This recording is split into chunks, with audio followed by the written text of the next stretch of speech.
Sreeram Chaulia joins me on the line now. He's a professor from the Jindal School of International Affairs. Very good evening to you, Sreeram. What do you make of the rhetoric we've heard from Imran Khan? He's made it sound like Pakistan's ready for war.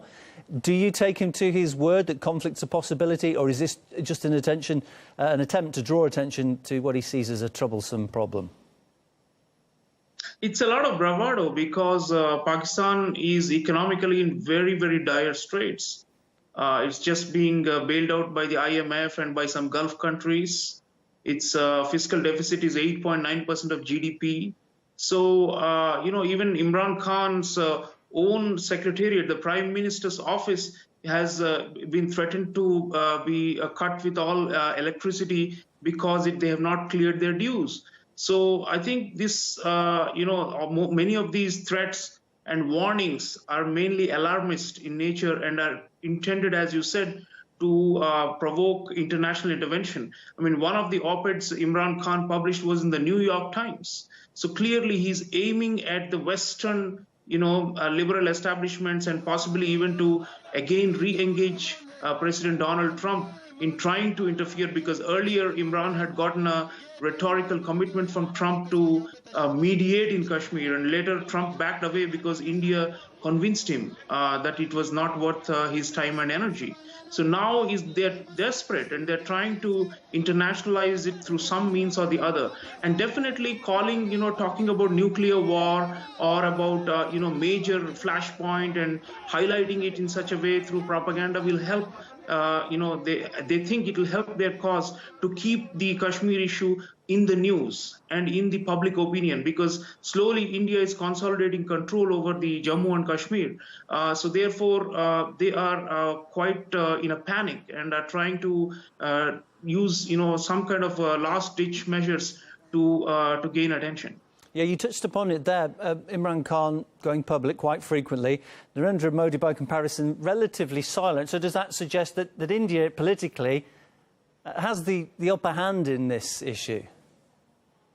I think they're more secure, relatively speaking, because India, can easily ward off any military threat from Pakistan. And the only real threat is the jihadist, unconventional, irregular forces which Pakistan keeps sending into Kashmir. And they, can resort to suicide bombings and such things. So there is a high level of preparedness on the Indian side.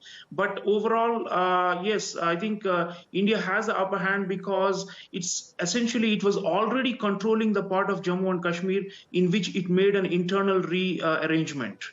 So it's not that, it's trying to grab more territory, which is under the Pakistani control. So essentially, if you look at the frontier, it is pretty secure from the Indian point of view, and whatever is happening is already within the Indian purview.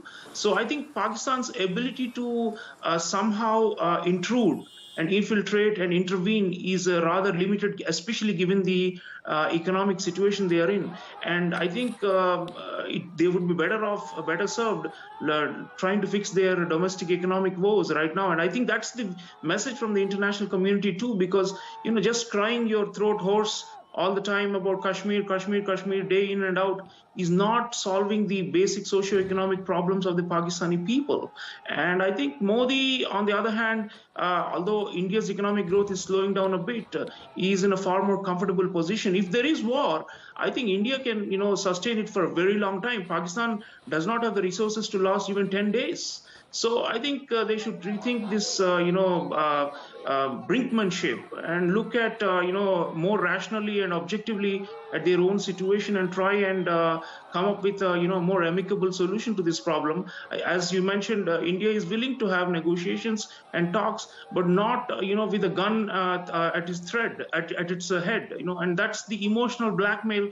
So I think the emotional argument of Pakistan is not winning many, viewpoints worldwide, and they need to look at it rationally. And the moment they do that, I think we'll have much more calm and gradual normalization of the situation. Sreeram, appreciate your time. Good to hear from you. Sreeram Chaulia there, the professor from the Jindal School of International Affairs, giving us his interpretation of events.